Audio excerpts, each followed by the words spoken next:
Hi everyone, welcome back to our online study group. Mostly we were working upon the term 2 for the standard 12th. लेकिन काफ़ी सारे students ने queries लिखी, काफ़ी सारे student ने पर्सनली कॉल किया कि sir we are facing problem in economics classes for standard 11, so please help us out और please guide us for completing term 2 syllabus for economics also. तो टर्म 2 सिलेबस की बात करें तो सबसे इंपॉर्टेंट चैप्टर में से एक ऐसा चैप्टर है जो मोस्टली स्टूडेंट्स के लिए प्रॉब्लमेटिक बन जाता है, वो रहता है मेजर्स ऑफ डिस्पर्सन। अब आइए देखते हैं मेजर्स ऑफ डिस्पर्सन के बारे में। स्टेट का काफ़ी इंपॉर्टेंट चैप्टर है और मोस्टली 12th में भी इसकी वैल्यूज़ रहेगी। तो मेजर्स ऑफ डिस्पर्सन के बारे में देखने से पहले हम ये देख लेते हैं डिस्पर्सन क्या है। Dispersion it measures the extent to which the items vary from some central values. Central values की बात करें तो सेंट्रल टेंडेंसीज के बारे में हमने काफ़ी अच्छे से जाना हुआ है पहले से 11th स्टैंडर्ड में, और definitely I will be keep uploading for the next classes for the state and for micro economics for standard 11th also, but recently I have been working for standard 12 specially. तो ध्यान रखिएगा, it measures ये calculate करता है या major करता है उन्हीं वैल्यूज को जो सेंट्रल वैल्यूज से डिपेंडेड हो, सेम वैल्यूज से डिपेंडेड हो, सेंट्रल टेंडेंसीज से डिपेंडेड हो।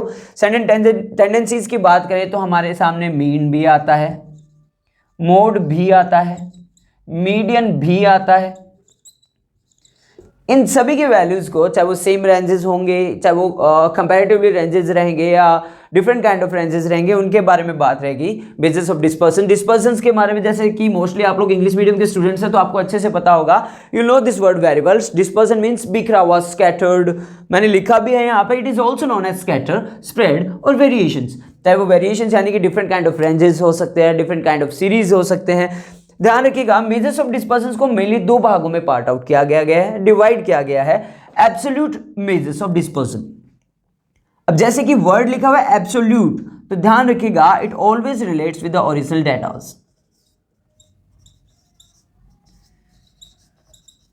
ओरिजिनल डेटास भी कौन से? जो सेम सीरीज के हों, जो सेम यूनिट में रहें।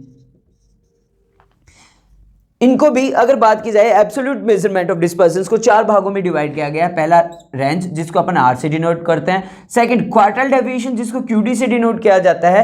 नेक्स्ट रहता है हमारा मीन डेविएशन, जिसको एमडी से डिनोट करते हैं। और सबसे लास्ट वन रहता है स्टैंडर्ड डेविएशन, जिसको एसडी से डिनोट किया जाता है। अब बात आती है रिलेटिव मेजरमेंट्स ऑफ डिस्पर्सन। ध्यान रखिएगा, ओरिजिनल डेटास और अपन कह सकते हैं सेम सीरीज को लेकर के, जैसे कि अगर कंपेरिजन किया जाए रुपीज को रुपीज में, केजीज को केजीज में,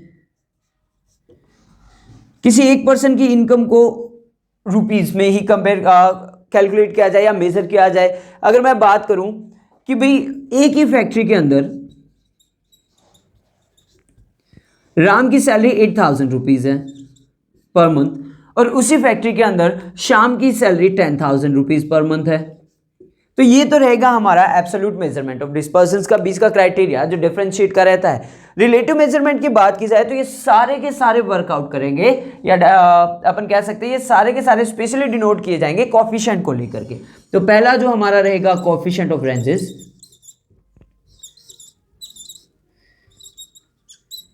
सेकंड वन हमारा रहेगा coefficient of QD, next one जो हमारा रहेगा वो रहेगा coefficient of MD, mean deviation, and last one हमारा रहेगा कोफिशिएंट ऑफ वेरिएंस। मैं पहले भी बता देता हूं आपको, और मैं पहले भी बता चुका हूं, I am again repeating the same thing. अगर हम सेम यूनिट्स की बात करेंगे तो एब्सोल्यूट मेजरमेंट ऑफ डिस्पर्सन रहेगा। नेक्स्ट अगर बात की जाए रिलेटिव मेजरमेंट ऑफ डिस्पर्सन की, तो ये रहता है डिफरेंट काइंड ऑफ सीरीज के बीच में कंपैरिजन, यानी कि जब बात की जाए रुपीज से कंपैरिजन किया जाए केजीज को, एक फैक्ट्री से दूसरी फैक्ट्री को कंपैरिजन किया जाए, या अगर कहा जाए किसी भी डिफरेंट काइंड ऑफ यूनिट्स को किसी डिफरेंट काइंड ऑफ यूनिट से कंपेयर किया जाए, यानी मैं कह दूं कि भाई यहां पर राम की सैलरी है 10,000 रुपीज, और दूसरी फैक्ट्री में यानी फैक्ट्री ए में राम की सैलरी है 10,000 रुपीज पर मंथ, और बात की जाए फैक्ट्री बी की, तो यहां पर शाम की सैलरी राम की सैलरी का 20% एक्सेस है। तो ये सारे कंसेप्ट रहेंगे हमारे रिलेटिव मेजरमेंट ऑफ डिस्पर्सन में, यानी स्पेसिफिक हम कहें तो ये कंपैरेटिव रहेगा,